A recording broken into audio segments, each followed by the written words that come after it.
Wel, bore da a chroeso chi yma yn enw'n Arglwydd Iesu Grist. Mae'n dda bod ni eto yn cael dod at ein gilydd i addoli yr arglwydd. Dwi'n yn gwybod gafodd rhai o'ch chi gyfle i wylio, rhai wedi bod yn y gynhadledd yna, Aberystwyth eraill wedi cael cyfle i wylio. Gobeithio cawsoch chi ac y buodd o yn fendith. Falle gallwn ni yn y cyfarfod heno yma, gallwn ni rannu chydig bach o be mae Duw wedi bod yn ddeud wrthon ni trwy hynny. Ond heddiw, da ni'n cael dod ynghyd i addoli ac i feddwl eto am yn Duw gogoneddus ni, ar arglwydd Iesu Grist. Croeso hefyd i bob un sy'n ymuno efo ni ar y we. Da ni'n falch o gael eich cwmni chi. A dych chi yn gymaint â ni fan yma yn yn gweddiau ynglyn â profi bendith yr arglwydd a phresenoldeb Duw yn amser efo'n gilydd. Croeso hefyd i Sian a'r teulu sy'n ymweld â ni. Braf iawn cael eich cwmni chi yma. I ddarllenau, cenwch yn llafar i'r arglwydd, yr holl ddaear. Gwasanaethwch yr arglwydd mewn llawenydd, deuwch o'i flaen ef a chan. Gwybyddwch, mae'r arglwydd sydd yw, ef a'n gwnaeth ac nid ni ein hunain, ei bobl ef ydym, a defaid ei borfa. Ewch i mewn i'w byrth a diolch, ac yw gynteddau a mawl, diolchwch iddo, bendithiwch ei enw. Canes da yw yr arglwydd, ei drygaredd sydd yn dra gywydd a'i wirionedd, hyd genhedlaeth a chenhedlaeth. Gadwch i ni weddio. O Dduw ein tad, da ni'n dod gyda'r yn ddiolchgar eto, yn bod ni wedi deffro i fore newydd yn iach yn cyrff ac yn awyddus yn ein calonnau i dy geisio di. Da ni'n diolch o Dduw ein tad am yr ysbryd glân sydd yn dod i'n cynorthwyo ni. A bore yma fe garen ni uwchlaw pob dim fedru dy addoli di mewn ysbryd a gwirionedd. Os gweli di fod yn dda, nid i beri bod yr holl bethau sydd efallai wedi bod yn pwyso ar yn meddyliau ni yn ystod yr wythnos dwytha yma, bod rheini rywsut yn diflannu a nynau yr rwan yn gallu cofio mae ti sydd yw. A cynorthwyo ni i ganu'n llafar i ti, i dy ganmol di, i roi'r clod a'r gogoniant i dy enw di. Gna hyn o Dduw tad nid am yn bod ni yn gofyn yn gyntaf bod hynny'n wir o Dduw tad, ond gna hyn gogoniant i dy enw. A gna hyn o Dduw tad am yn bod ni'n gofyn trwy heiddiant yn harglwydd a'n goredwr Iesu Grist. Amen. Gadwch i ni felly ufuddhau i anogaeth y salmydd i ganu'n llafar i'r arglwydd. Fenaid cod, bendithiad y greawdwr, ef yw dy arglwydd, ef dy gyfaill triw, araf i ddig, cyfoethog mewn trigaredd, mola dy geidwad Iesu.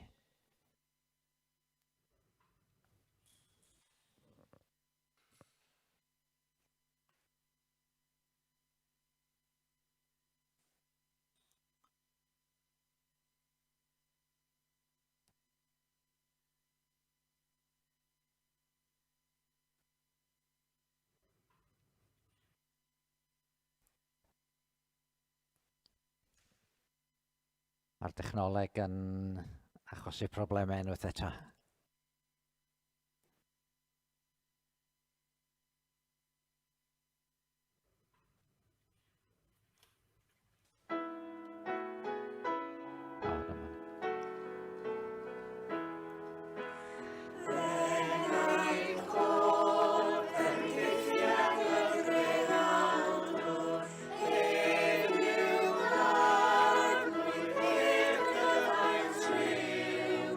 Ah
Llen y bore yma o lyfr Genesis a phenod 28.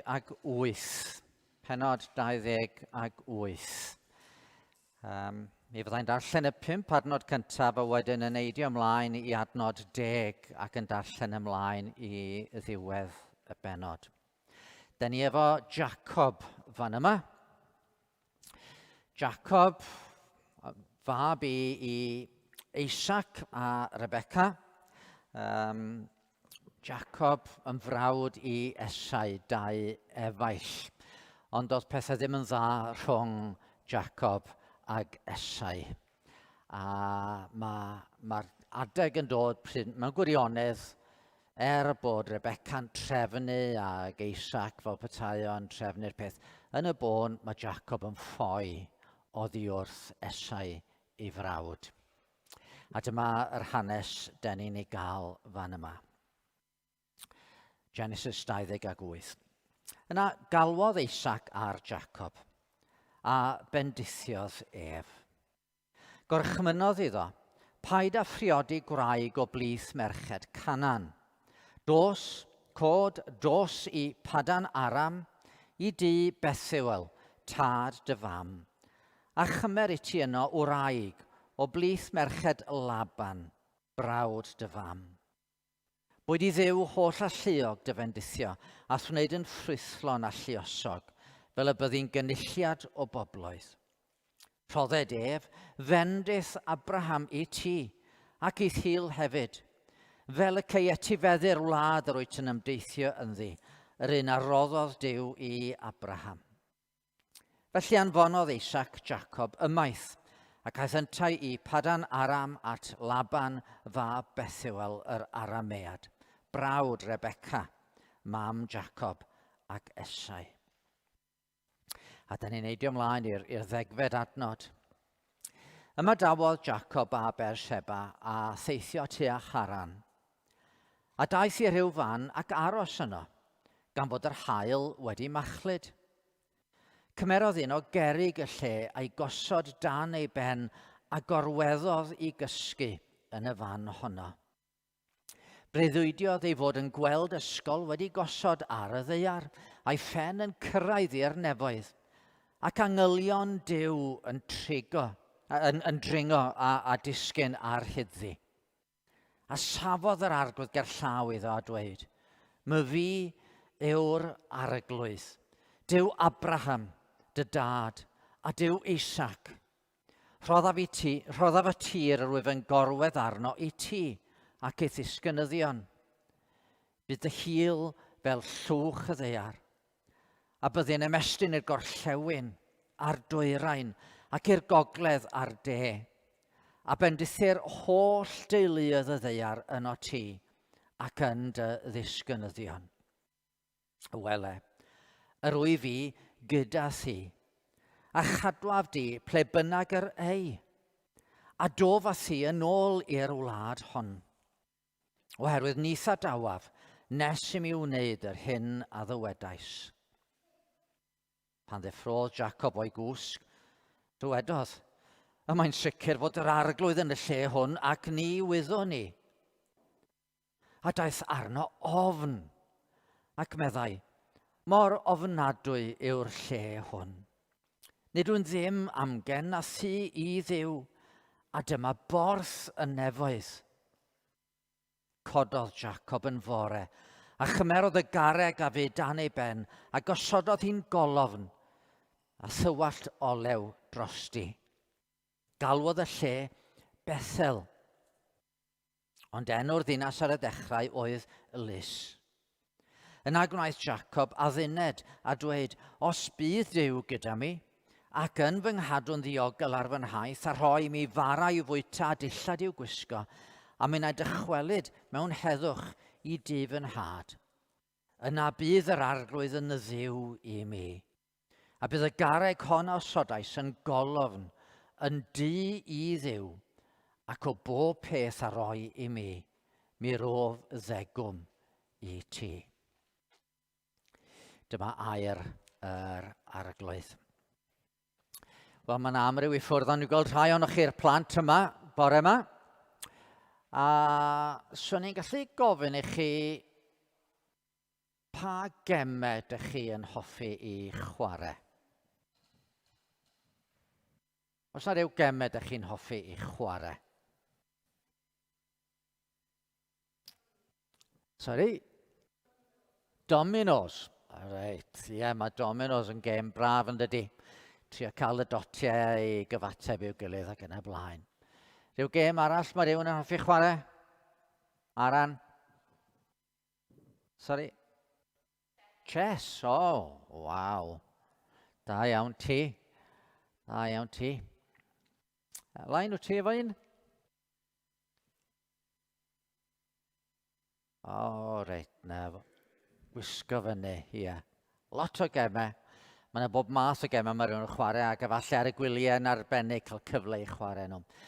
Un gêm o'n i'n hoffi chwarae pan o'n i'n fach oedd chwarae cuddio. Ydych chi'n hoffi chwarae cuddio?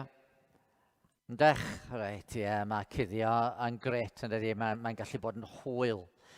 Mae'n gallu bod yn hwyl, gallu mynd â cuddio a pobl yn trio ffeindio chi a dych chi ddim yn gwybod lle, dyn nhw'n gwybod lle dych chi a gret os ydych chi ffeindio rhywle newydd i guddio. Ac fi'n cofio un peth arall o'n i'n hoffi wneud pan o'n i'n ifanc, o'n i'n hoffi dringo coed ac lle o'n i'n byw oedd na goedwig yn ymyl ac o'n i'n gallu mynd i'r goedwig ac o'n i'n dringo coed. A weithiau, ydych chi'n gwybod, o'n i'n dringo coeden ac o'n i fyny yn y goeden ac oedd na bobl yn dod heibio neu plant yn dod heibio a fydden nhw'n eistedd lawr. A doedden nhw'n gwybod mod i yna. Oedden nhw yna'n siarad efo'i gilydd, a o'n i'n clywed popeth oedden nhw'n dweud, ond doedden nhw'n gwybod mod i yna. Oedden nhw yn meddwl mod i wedi cuddio falle. Weithiau fydden ambell un yn edrych fyny a'n gweld i cael dipyn o fraw o sylweddoli mod i yna. A cuddio yn gallu bod yn hwyl weithiau, yn dydy.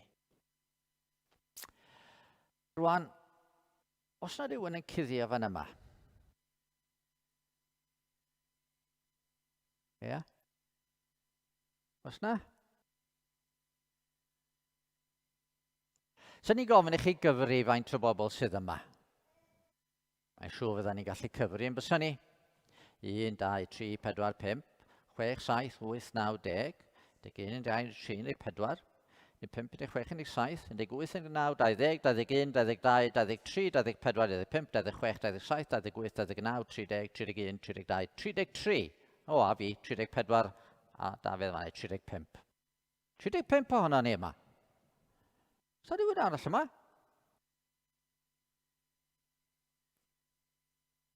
Ma' na, ydych chi'n gwybod? Ma' na. Mae Duw yma. Mae Duw yma efo ni. Achos un o'r pethau am Dduw ydy bod o yn bob man, bob amser. Mae Duw wastad yma. A mae Duw wastad yn gweld ni. Mae wastad yn agos efo ni. Ac i rai pob mae hynny ddechrau yn y meddwl, o diar mi, mae Duw yn gweld ni. Yn arbennig os da ni'n gwneud rhywbeth drwg, da ni'n isio bod Duw yn gweld ni na den. Ond mae Duw yma bob amser a mae'n gofalu am ei bobl. A dyna beth ddaru Jacob ffeindio allan. Oedd o'n meddwl bod o ar ben ei hunan, ond mi sylweddolodd o fod Duw efo fo. Fod Duw yna, hyd yn oed pan oedd o'n breuddwydio. A dyna da ni'n mynd i meddwl dipyn amdano fo heddiw yn y breges. Felly gobeithio fyddwch chi'n gallu gwrando, gobeithio fyddwch chi'n gallu clywed, a deall rhywfaint o be mae'n ei olygu i feddwl fod Duw yn bob man, bob amser. Gan ei ofn mod i ddim wedi gallu gwneud taflen i chi mewn pryd heddiw, ond dwi'n siŵr byddwch chi'n gallu pigo rai pethau fyny o'r hyn fydda i yn ei ddeud. A da ni'n mynd i ganu efo yn gilydd unwaith eto rwan. A can sydd yn, neu Emyn sydd yn dweud, wel, ie, mae Iesu Grist yma efo ni. Distewch cant mae presenoldeb Crist, y sanctaidd un ger llaw. Dewch, plygwch ger ei fron mewn dwfn barchedig fraw. Di bechod yw e fe, lle saif mae'n sanctaidd le. Distewch, cans mae presenoldeb Crist y sanctaidd un ger llaw.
Ydy geiriau'r emyn yn wir. Ydy nerth yr arglwydd i o'r yn symud yn plith ni y funud yma. Trwy ffydd, da ni'n gallu agor yn calonnau. A Duw yn gweithio yn ein calonnau ni. Gadewch i ni weddio.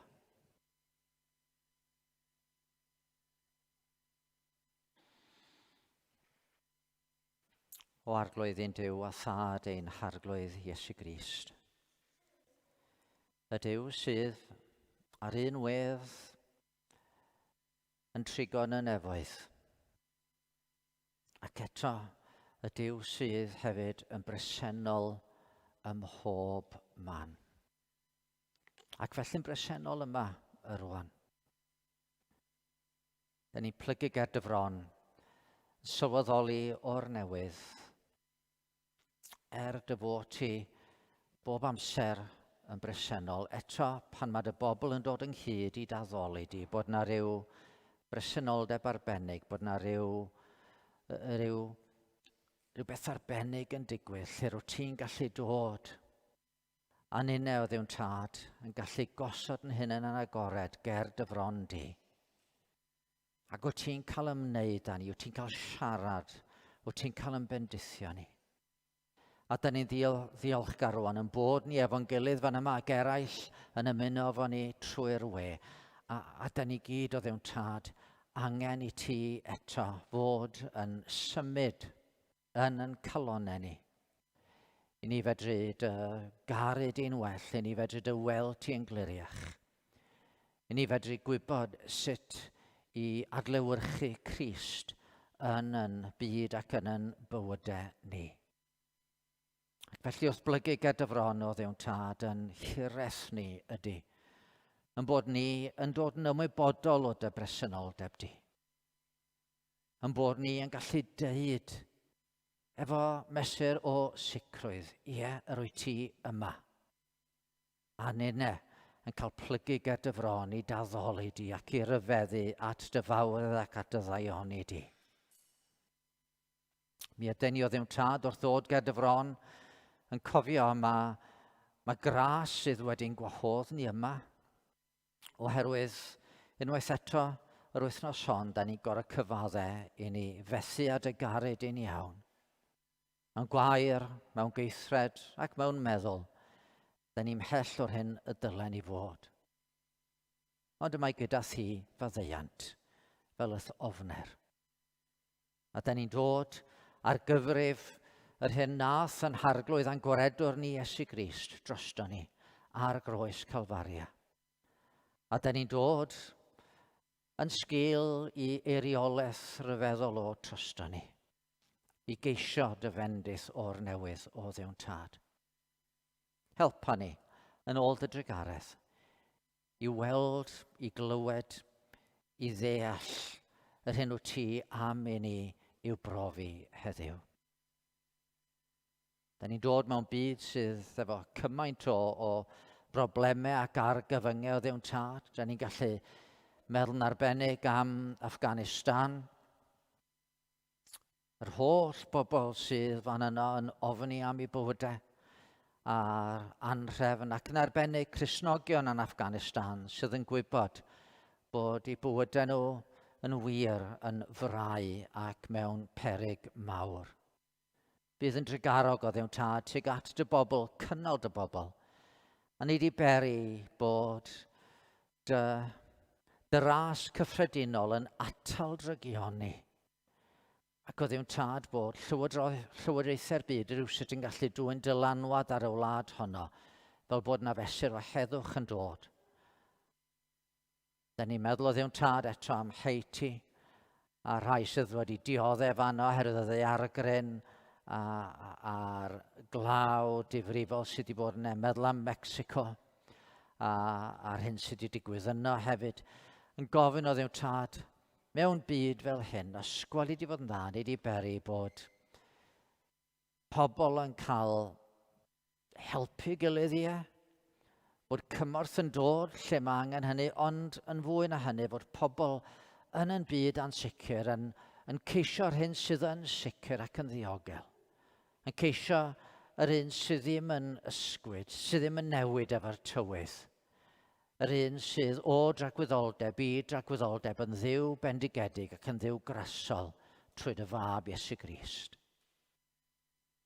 A'r glwyden yna hefyd yn dod efo'n anghenion ni yn ymwybodol bod yna unigolion yn yr eglwys hon sydd efo pethau anodd i'w wynebu a da ni'n gweddio drostyn nhw, eraill o Dduw'n Tad. Efallai ddim efo pethau cweit mor anodd ac eto rywsut mae'r dyfodol efo mesur o ansicrwydd. A nynne fel eglwys efo penderfyniadau mawr i'w gwneud. Closio ato ni o Dduw'n Tad yn ôl dy drugaredd. Rhoi ni dy ddoethineb a dy eglurder. A'r bore yma o arglwydd. Fe garen ni glywed dy lais. Felly tyrd o Dduw'n Tad. Tyrd yn agos ato ni trwy dy drugaredd. Gad i ni glywed y llais hwnnw fydd yn cyrraedd dyfnder yn calonnau. A gad i ni unwaith eto sylweddoli yn bod ni yn ddiogel yn dy ddwylo di. Clyw yn gweddio Dad. Maddau ni yn beie a derbyn yn diolch am bob daioni trwy Iesu Grist yn harglwydd a'n gwaredwr da. Amen.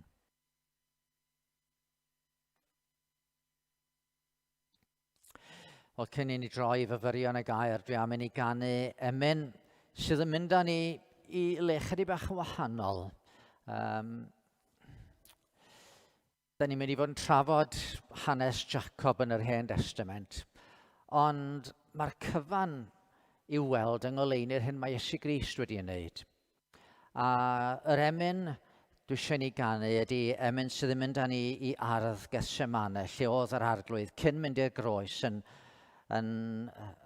dewis y llwybr hwnnw oedd yn mynd i arwain at y fath ddioddau.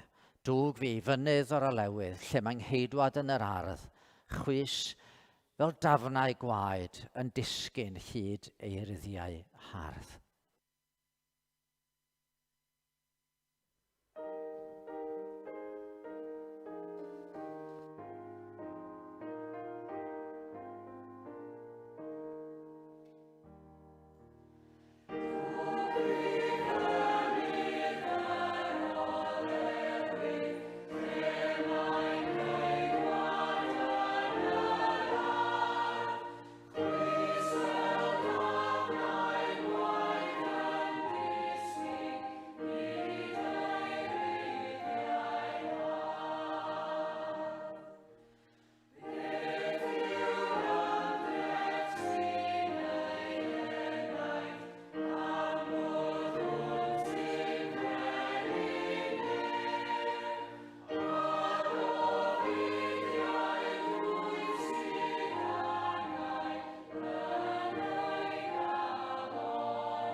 Os eich Beiblau gennych chi, trowch i Genesis pennod 28. A mi fyddwn ni'n meddwl am yr hanes yma ac yn arbennig falle am eiriau Jacob yn adnod 16. A mae'n sicr bod yr arglwydd yn y lle hwn ac ni wyddwn ni. Ydych chi'n hapus heddiw? Ydych chi'n fodlon eich byd? Mae pawb ohono ni, ydyn ni, eisiau cael bywyd lle da ni'n teimlo fod pethau fel ag y dylen nhw fod. Fod pob peth yn iawn. A dyna sydd yn gwneud bywyd yn dipyn o ymdrech ar adegau oherwydd tydi bywyd ddim bob amser yn braf. Mae yna bethau amdano ni'n hunain bydden ni'n hoffi i newid nhw. Mae yna bethau am yn amgylchiadau bydden ni'n hoffi i newid. Mi fydden ni'n hoffi se ni'n gallu ymateb yn wahanol i rai pethau. Cael y doethineb hynny i fedru byw bywyd yn fodlon ac yn dda ac i fyw bywyd fel y dylen ni fyw. Ar wythnos diwetha mi ddaru fi awgrymu. Mae'r hyn sy'n mynd i fod yn fwyaf o help i ni yn y bywyd yma ydy cael golwg gwell ar Dduw. Gweld Duw yn fwy clir. Gweld pwy ydy Duw, gweld sut un ydy o. Mi fydd I weld o'n gliriach yn rhoi ni'r persbectif sydd I angen arno ni I fedru wynebu bywyd. Dyma'r hyn sy'n mynd I roi'r gallu ni fyw gyda bodlonrwydd a dedwyddwch a doethineb. Gweld Duw. Mi fyddwn ni wrth weld Duw ac wrth wybod pwy ydy o yn dod I wybod pwy ydy ni a be ydy ni hefyd. Mae gweld Duw ac adnabod Duw yn allwedd I gyfrinach dyfnaf bywyd. Dyma'r Duw tragwyddol oedden ni'n meddwl amdano fo sos dwytha. Y Duw tragwyddol, personol, sydd yn Iesu Grist wedi dod mewn i'w greadigaeth. Heddiw, dwi eisiau meddwl yn benodol am un agwedd o gymeriad Duw, sef I fod o yn holl bresennol. Os na ddim un rhan o'r greadigaeth lle nad ydy Duw yno mewn rhyw ffordd. Ewch I bellafoedd eithaf y greadigaeth, a mae Duw yno. Treiddiwch I ddyfnder y ddeiar, mae o yno. A mae Duw yma, yn bresennol. Fel mae'r emyn yn ei ddeud, mae Duw'n llond pob lle presennol ym mhob man. A nid yn bresennol fel rhan o'r greadigaeth. Mae o ar wahân i'r greadigaeth ac eto mae o yma. Mae o'n fewnfodol dyna'r term immanent. Dyna'r term mae'r diwynyddion yn ei ddefnyddio. Mae'n bresennol. Nid fel mae ocsigen yn bresennol yn yr awyr, fel rhyw stwff amersonol. Mae o yn bresennol fel un sydd yn gwybod, yn ymwybodol o beth sydd yn digwydd ac yn llywodraethu pob peth sydd yn digwydd. Fel mae'r salmydd yn deud, yn Salm 139, arglwydd yr wyt wedi chwilio am adnabod, gwyddos di pa bryd y byddaf yn eistedd ac yn codi. Rwyt wedi deall fy meddwl o bell.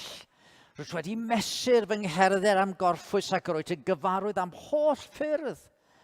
Oherwydd nid oes air ar fy nhafod, heb I ti arglwydd ei wybod I gyd. Rwyt wedi cau amdanaf yn ôl ac ymlaen, wedi gosod y law arnaf.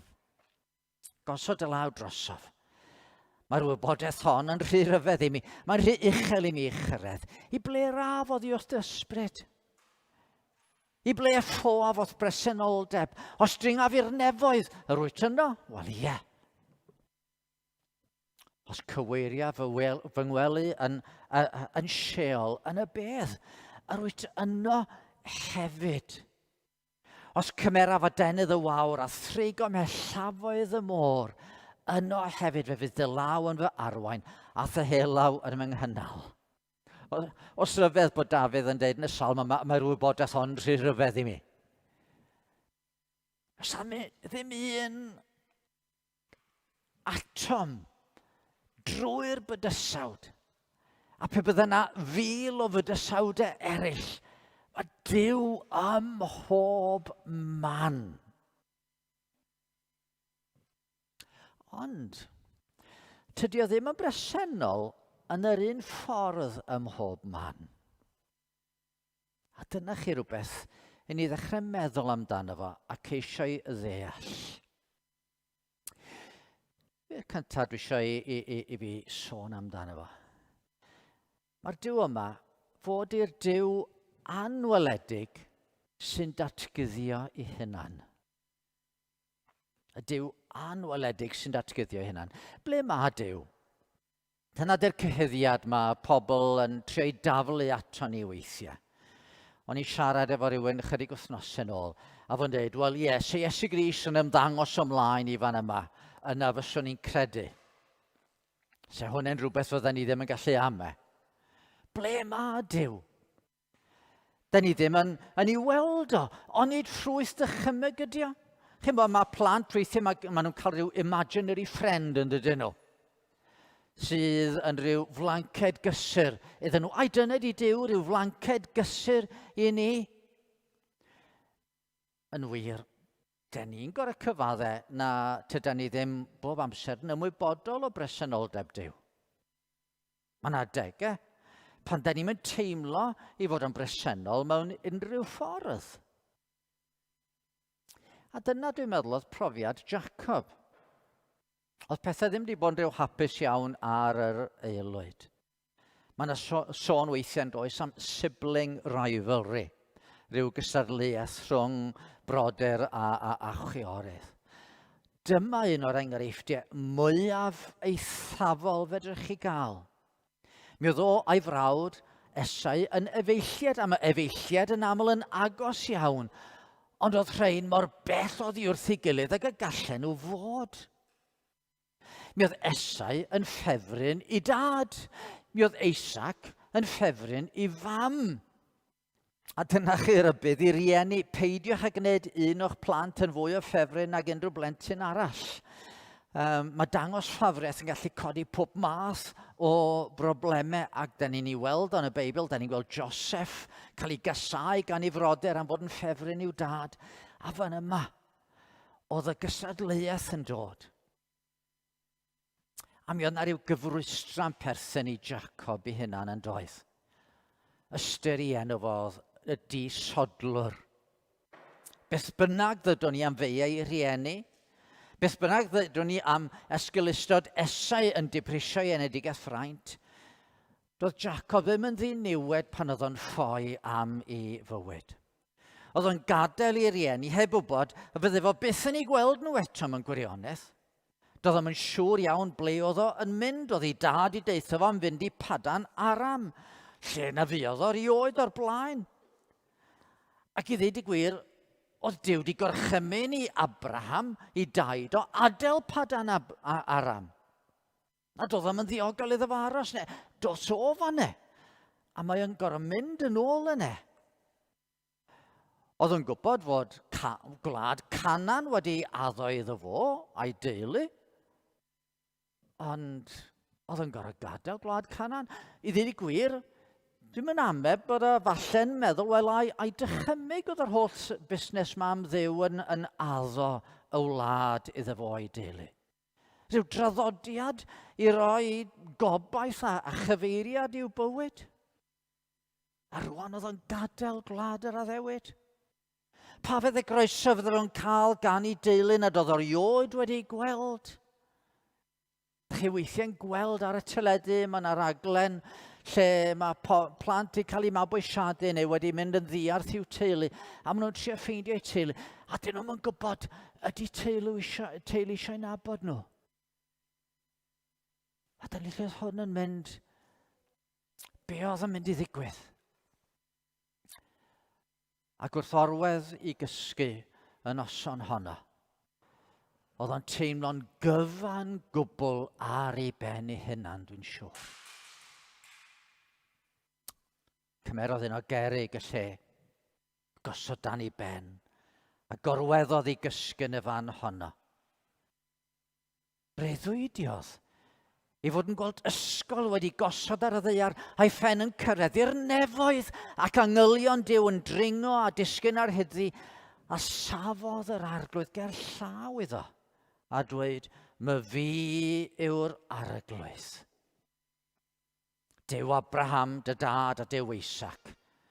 Rhoddaf y tir yr wyt yn gorwedd arno'i ti ac eith ysgynyddion. A pan ddeffrodd Jacob o'i gwsg, dywedodd, a mae'n sicr bod yr arglwydd yn y lle hwn ac ni wyddon ni. A daeth arno ofn. Oedd wedi treulio ei fywyd lle oedd Duw falle ddim mwy na syniad, rhyw wirionedd, oedd yn credu iddo fo mewn rhyw ffordd, ond oedd Duw ddim yn reality. Ond rwan dyma ddod i le gwahanol. Hynny ydi, oedd yn gweld ysgol yn cyrraedd y nefoedd, ond yr oedd Duw yn sefyll ger llaw iddo. Oedd Duw wedi disgyn o'r nefoedd ac oedd yn sefyll ger llaw iddo. Ac yn siarad efo fo. A fydde fo byth ddweud rwan mae syniad yn unig oedd Duw. Roedd Duw yn reality oedd yn agos ato fo. Pam bod Duw yn ymddangos mor bell i ni?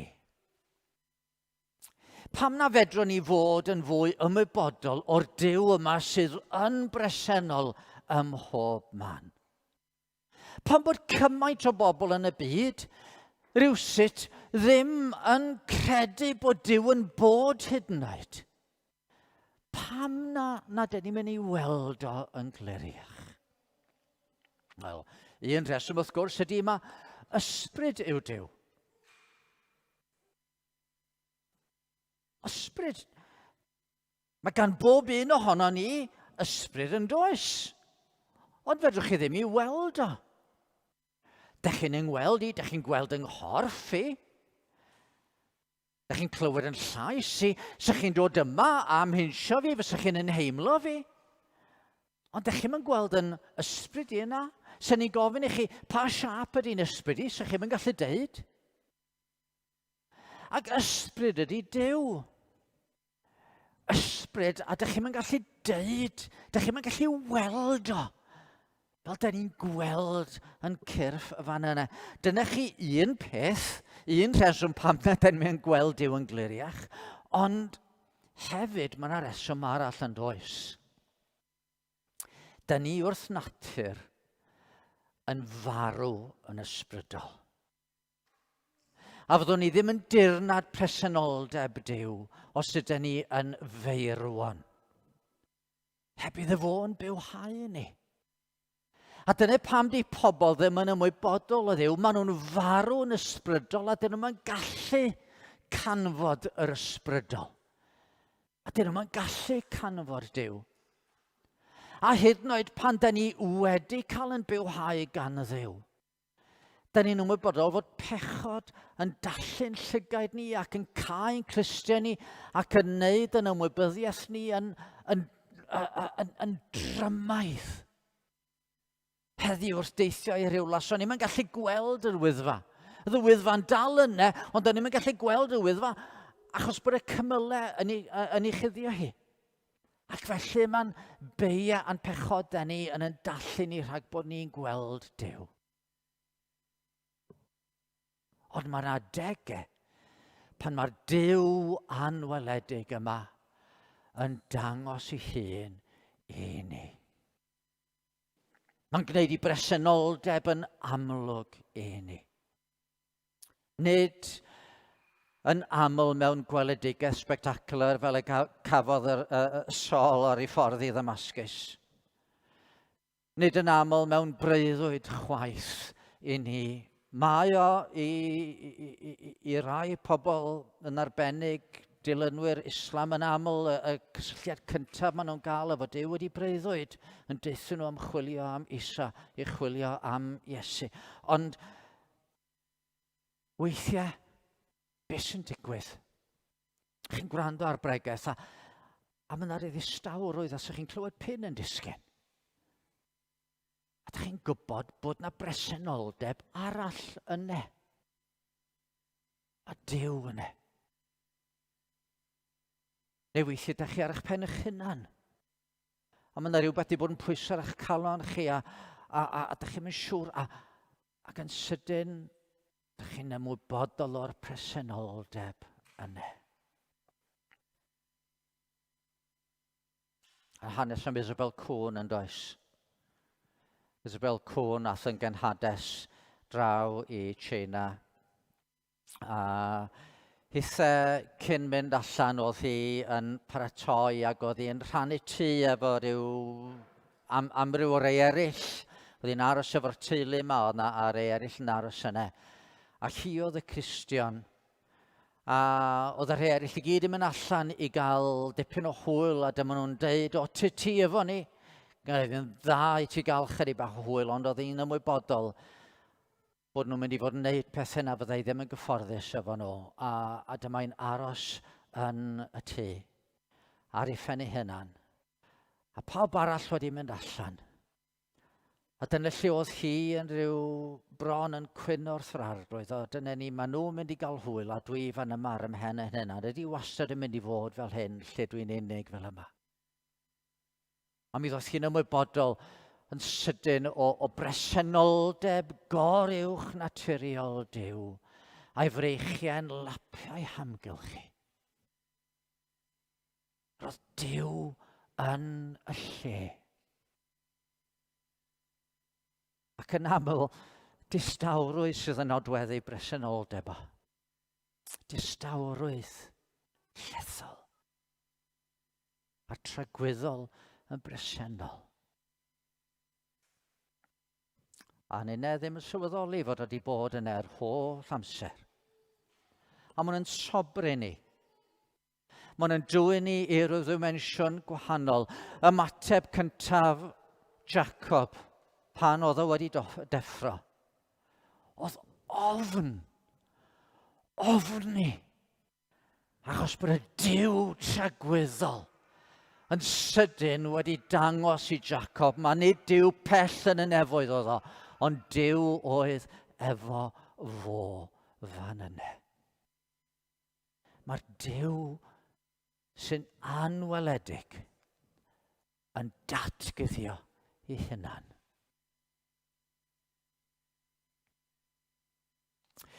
Beth arall dwi'n meddwl sydd yn dod yn amlwg yn yr hanes yma ydy dyma'r Duw sy'n gwybod am yn amgylchiadau ni. Mae'n gwybod yn union lle rydyn ni a beth sy'n ei wynebu ni. Mi oedd Jacob yn ffoi am ei fywyd. Wyddo fo ddim, os fydde fo yn ddigon dewr byth i ddychwelyd adre i wlad yr addewid i wynebu frawd. Ond mae Duw yn dweud wrtho fo, dwi'n rhoi'r tir yma o ti'n gorwedd arno fo i ti a ddisgynyddion. Dwi efo ti. Rwy fi gyda thi a chadwaf di ble bynnag yr ei a dofath hi nôl i'r wlad yma. Dwi'n gwybod sut mae arna ti. Dwi'n gwybod y fod ti'n ffoi am dy fywyd. Dwi'n gwybod am y pethau ti wedi gwneud i dy frawd. Dwi'n gwybod am y ffordd mae o'n dy gasau di. A dwi'n gwybod y fod ti ddim yn teimlo'n ddiogel yna.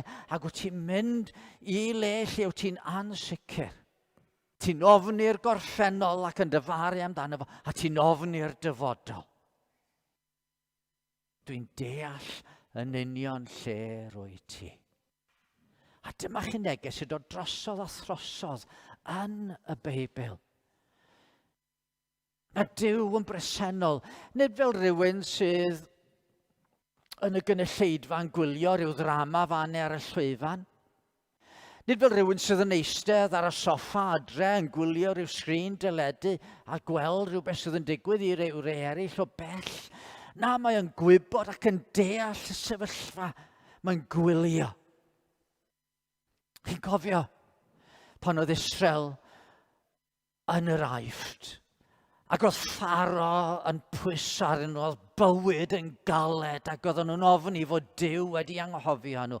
A mae Duw yn dod at Moses yn yr anialwch yn y berth oedd yn llosgi heb gael ei difa. Yna dywedodd yr arglwydd, yr wyf wedi gweld adfyd fy mhobl yn yr Aifft a chlywed ei gwaith o achos ei meistri gwaith a gwn am ei doluriau. Mae'r hen gyfieithiad yn dweud am ia wn oddi wrth ei doluriau. Hynny nid jyst gwybod am ei sefyllfa nhw mewn rhyw ffordd amersonol, ond teimlo'r peth mewn rhyw ystyr. I know their sufferings, meddai cyfieithiad Saesneg. Dyw'n gwybod am ei amgylchiadau nhw. Elias wedi bod wrthi yn brwydro, wedi bod wrthi yn delio efo'r anewioldeb yn Israel, wedi lladd proffwydi Baal, a Jezebel am ei fywyd, ond mae'n rhedeg am ei fywyd, achos mae'n teimlo mae fod i'r unig un sydd ar ôl. A mae'n mynd draw I fynydd Hermon ac yno'n cuddio mewn rhyw ogof. A daeth gair yr arglwydd atra gan ddweud, beth yn neud I yma Elias? A mae Elias yn deud, Eli, dwi wedi brwydro, dwi wedi trio ngore, a just fi sydd ar ôl, a mae'r cyfan yn ormod I mi. Fedrai'm cario ymlaen. A mae Duw yn deud, na, dwi'n gwybod, dwi'n dall, ond I'm in control. Dwi'n dal, mae gynna I waith I ti wneud. Sio ti fynd I eneinio rhywun yn frenin ar Syria, rhywun arall yn mynd I fod yn frenin yn Israel. A dwi'n mynd I ddyddanfon di a gei di ffeindio rhywun arall I fod yn broffwyd ar dôl di. A gadawaf I mi, gadawaf yn weddill yn Israel y 7,000 sydd heb blygu glin I Baal na'i gusanu. Ti'n meddwl bod ti ar ben dy hunan? Dwi'n deall dy unigrwydd I, ond mae yna 7,000 sydd heb blygu glin I Baal na'i gusanu. Paul yr apostol yn cael ei gymryd mewn cwch ar draws môr y canoldir, a mae wedi bod yn storm enbyd ac yn y blaen, a pawb yn meddwl fod bywyd ar ben. A mae Duw yn dod at Paul yr apostol. Neithiwr safodd yn fy ymyl angel y Duw am piau'r hwnnw yn meddwl a deud, paid a gofyn I Paul, a mae'n rhaid I ti sefyll ger bron Cesar. A dyma Dduw o'i ras wedi rhoi ti fywydau pawb o'r rhai sy'n morio gyda thi. A Dyw'n gwybod am ei amgylchiadau nhw, mae'n gwybod am eich amgylchiadau chi, a'n amgylchiadau fi. O'n I werthu'r dau aderyn y tro am geiniog. Eto, nid oes un ohonynt yn syrthio'r ddeiar heb eich tad. Ac amdano chi mae hyd yn oed pob un o wallt eich pen chi wedi rifo. Be di'ch amgylchiadau chi heddiw? Mae Dyw'n gwybod. Mae'n bresennol. Beth bynnag yr ydych chi yn ei wynebu, mae o'n gweld. Mae'n adnod hyfryd yn Eseia 57 adnod 15. Oherwydd fel hyn y dywed yr uchel a dyrchafedig sydd a'i drigfan yn rhagwyddoldeb a'i enw'n sanctaidd. Fy mod yn trigo mewn uchelder sanctaidd rwyf gyda'r cystuddiol ac isel ei ysbryd. I adfywio'r rhai isel ei ysbryd a bywhau calon y rhai cystuddiol. Da ni'n ymwybodol bod hwn yn fyd lle mae pobl yn wynebu pethau anodd. Mae yna rai yn yr ysbyty y wynebu ansicrwydd mawr am ei dyfodol. Mae yna rei eraill sy'n ofni am ei swyddi, ofni am ei cartrefi. Mae yna rai'n wynebu pob math o bryderon. Mae yna Gristnogion heddiw yn Afghanistan sydd ddim yn gwybod a fydden nhw fyw heddiw. Neu a fydd y Taliban ar ei hôl nhw. Ond mae Duw yn bresennol yn gwybod am ei sefyllfa, yn gwybod am ei hofn a'i dychryn. Mi oedd Francis Schaeffer yn aml, wel mi sgwennodd y llyfr a teitl y llyfr oedd The God Who Is There. Oedd yn aml yn sôn am y Duw sydd yno mewn gwirionedd, ond dwi am fynd ymhellach na Schaeffer. The God Who Is Here. Mae gynnon ni'r Duw sydd yma yn gwybod ac yn deall yn amgylchiadau ni I gyd. A mi ddyle hwnna fod yn gysur I ni. Ond dio ddim yn gysur os di'r trydydd peth yn wir. Dyma y Duw sanctaidd sy'n bresennol mewn gras. Dyma'r Duw sanctaidd sy'n bresennol mewn gras. Bys chi'n meddwl fod Jacob yn prime candidate I fod yn i fod dan fendith Duw yna fysa chi. Oedd wedi cymryd mantais a sefyllfa i frawd, i fargeinio am yr enedigaeth fraint. Pan oedd hwnnw'n llwgu, oedd Jacob wedi twistio'i fraich efo petai a deud, wel, mi gei di'r cawl yma, ond roi mi Duw enedigaeth fraint. Wedyn oedd wedi twyllo ei dad i'w fendithio fo yn lle i frawd. Hynny di, dwi'n meddwl bod o'r math o gymeriad fydden ni'n rhyw cyn iawn i gael fel aelod yn yr eglwys yma, fyddio? Ac eto, mae Duw yn dod ato fo efo addewid. Yr addewid oedd wedi rhoi i'w dad, yr addewid oedd wedi rhoi i'w daid Abraham. My fi yw'r arglwydd, Duw Abraham dy dad a Duw Isaac. Rhoddaf y tir, rwy ti'n gorwedd arno i ti a ddisgynyddion. Bydd y hil fel llwch y ddeiar a byddai'n ymestyn i'r gorllewin a'r dwyran ac i'r gogledd a'r de, a bendithu'r holl deuluodd y ddeiar yno ti ac yn dy ddisgynyddion. Wel, yr o'i fi gyda thi, a chadwaf di ble bynnag yr ei. Pa fath o Dduw ydi hwn? Ydy'r Duw yma'n rhyw fath o pushover? Diom ots beth yn ni'n neud, mae Duw mynd i'n bendithio ni? Ydy'r Duw yma'n un sydd ddim yn poeni am ddrygioni? Am ddrygioni y rhai mae'n ei bendithio? Wel, ddim o gwbl. Da ni'n gwybod mae dyma'r Duw sy'n barnu. Gallwn ni fynd i rai llefydd a da ni'n gallu gweld barn Duw yn dysgu. Dyma pam o'n i'n dweud ar y dechrau, tydi Duw ddim bob amser yn bresennol yn yr un ffordd yn bob man.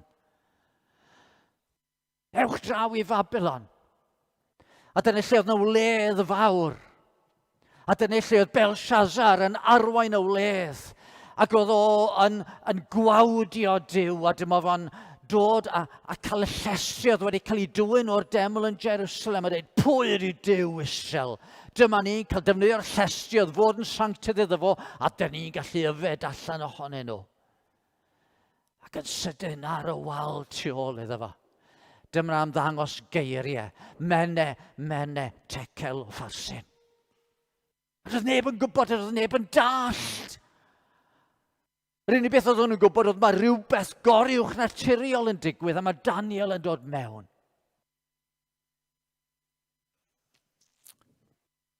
Mene, tekel o ffarsin. Tua bwyswyd yn y clorian ac y gaed yn bryn. A mae'r deyrnas di mynd i ddiflannu rwan. Mae'r Mediad a'r Persiaid yn dod a heno. Mi fyddi di yn gorod wynebu dy grewdor. A mi oedd Duw'n ymddangos mewn barn achos bod Duw yn sanctaidd. Be felly am bechod Jacob? Ac yn fwy penodol efallai be am ddyrgioni di a fy nrygioni fi? A dyma lle da ni sylweddoli fod Duw, y Duw sanctaidd, yn dod ato ni mewn gras. Rhaid i ni fynd at fryn y tu allan i Jerusalem. A mae'r Duw holl bresennol yma'n dangos pa mor ddifrifol ydy'n drygioni. Mae'n dewis yn ymddangos mae'n ymddangos i'w fab fel un sydd yn absennol. Wedi troi gefn ar yr un diniwed sy'n hongian ar y groes mewn dioddefaint dirdynol. Nes bod hwnnw methu deud dim byd, ond Eli, Eli, lama sabachthani. Fy nyw, paham am gadewaist. Mae'r Duw holl bresennol yn dewis bod yn absennol i'w fab achos feder o ddim edrych ar ddrygioni. A mae fab wedi cymeryd yn drygioni ni yn lle. Ac am i Grist gymryd yn beie. Does dim rhaid i unrhyw un ddaw ato fo mewn edifeirwch a ffydd ofyn i fod Duw di troi cefn arno ni. daw ato ni yn ei sancteiddrwydd ac yn ei ras. A bore yma mae Duw yma yn ein plith ni fan yma yn Rhiwlas, neu gartref lle ydych chi'n gwylio ar y sgrin. A mae'n dod ato ni mewn gras. A fynwch chi i dderbyn o. Oherwydd fel hyn y dywed yr uchel a dyrchafedig, sydd a'i drigfan yn rhagwyddoldeb a'i enw yn sanctaidd. Fy mod yn trigo mewn uchelder sanctaidd, rwyf gyda'r cystuddiol ac isel ei ysbryd, i adfywio rhai isel ei ysbryd, y bywhau calon y cystuddiol. Os nad yw'n yma neu'n gwylio sydd heb eto brofi gras Duw, ewch o'i flaen, cyfaddefwch eich bai. Cyfaddefwch eich bod chi wedi methu, bod chi wedi pechu, bod chi ddim wedi garu fo fel y gydylech chi, bod chi ddim wedi caru'ch cydyn fel y gydylech chi. Bwriwch eich hyn ar yr drgaredd, gofyn ydy o'n bosib trwy Iesu Grist a'i aberth o'r y groes iddo fo'ch derbyn chi. Ac wrth i chi fwrwch hyn ar ei drgaredd o, mi ffeindiwch chi fod y Duw holl bresennol yma, yr un dych chi'n ei ofni achos eich beie, bod o'n dod ato chi a cyfleidio chi mewn gras. Fel mae Dafydd yn deud yn Psalm 139, chwilia fi, o Dduw, y ti adnabod fy nghalon, profa fi i ti ddeall fy meddyliau, edrych awif ar ffordd a fydd yn loes i mi, ac arwain fi yn y ffordd dragwyddol. Dyma'n Duw ni, y Duw holl bresennol, y Duw sydd yn gwybod popeth, yn deall yn amgylchiadau ni, ac am ddod i'n lapio ni'n ei freichiau, wrth i ni ydi farhau a rhoi'n ffydd yn ei fab, yr arglwydd Iesu Grist. Rydwch chi'n ei weddio. O Dduw yn tad. Nid peth bach ydy i ti dderbyn rhai fel ni. Ac eto, da ni'n gweld Jacob, y disodlwr, y twyllwr hwn yn profi dy drigaredd, yn profi dy ras, ac yn cael ei dderbyn gen i ti. Y bore yma o Dad, fe gara ni yn bod ni eto yn dod yn fwy ymwybodol ohono ti yn bresennol gyda ni, y rwan ac ym mhob man. Closio ato ni ysgol i di fod yn dda trwy dy drigaredd. Agor yn llygaid dall ni i dy weld ti. Rhyddha yn clustiau trwm byddar ni i ni glywed dy lais di. Cynesa'n calonau oer i ni dy garu di, ac agor yn gennau i ni fedru dy ganmol di fel y gydylen ni. O arglwydd, gwna hyn, gogoniant i'n harglwydd a'n gwaredol Iesu Grist. Amen. Fe ganon ni emyn sydd yn troi at yr un man lle da ni'n gwybod da ni'n cael croeso gan y Dduw. Diolch am y groes i'r. Diolch am y pris a delais ti. Cariais ti mae chodail i angharu, rhyfeddol yw dy ras.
fy mod yn trigo mewn uchelder sianctaidd. Rwyf gyda'r cystuddiol ac isel ei ysbryd. I adfywio rhai isel ei ysbryd a bywhau calon y rhai cystuddiol. Tri gyda ni o ddewn tad. Rhoi ni y ffydd i bwyso ar yr arglwydd Iesu Grist ac i fyw yn bywydau yn dy bresenoldeb di, bob eiliad o'n hoes. Amen.